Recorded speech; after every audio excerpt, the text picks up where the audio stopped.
Hi RBC. Today I just wanted to take a moment and recommend a resource to you. This is a theology book, a book about God that has been very, very precious to me for a whole lot of years.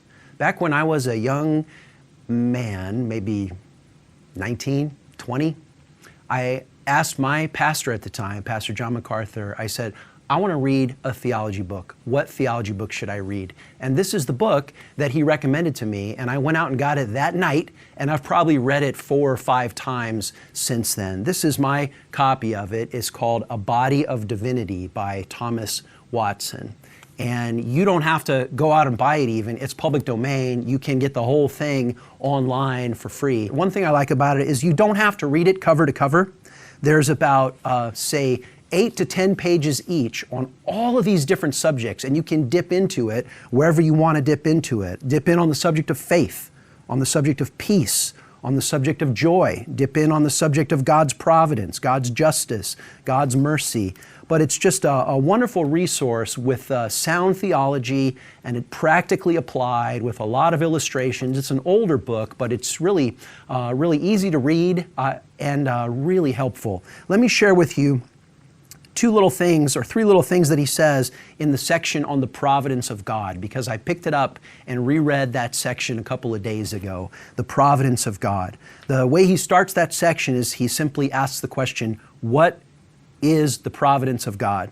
Answer, God's work of providence is all of his acts which are holy, wise, and powerful as he governs all of his creatures and all of their actions. And then he gives 3 or 4 scripture references that prove that that's a valid definition of providence. And then the next thing that he does is he sort of defends the doctrine of providence against objections. So listen to this. He says, some will object, well, there are many things done in the world which are very disorderly and very irregular. Surely God's providence is not seen in these things. Answer, yes.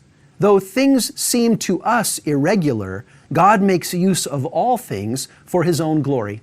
Then this illustration. Suppose you go into a smithy's shop and you see several sorts of tools. Some are crooked, some are bowed, others are hooked. Would you condemn all those tools because they did not look exactly handsome? The smith uses each one of them for doing his work. Thus it is with the providences of God. They seem to us to be crooked and strange, and yet they all carry on God's work. And now I shall make this clear to you in your own particular case. And then he actually gives a pastoral word about how to handle difficult providences. And then just one more sentence if I could, because it was a comfort to me personally. He has a little section in here on God's providence in the church in troubled times.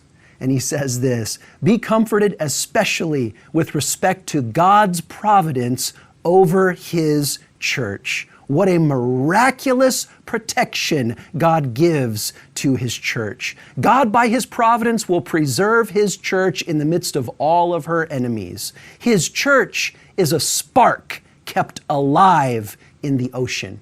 What a wonderful little illustration. There's a whole ocean of trouble in the world, but all that water doesn't dim the spark, the fire of the church, because God in his providence keeps us warm and keeps us alive. So I would commend this resource to you if you're looking for something to read that'll really anchor your mind and your heart in the goodness of God.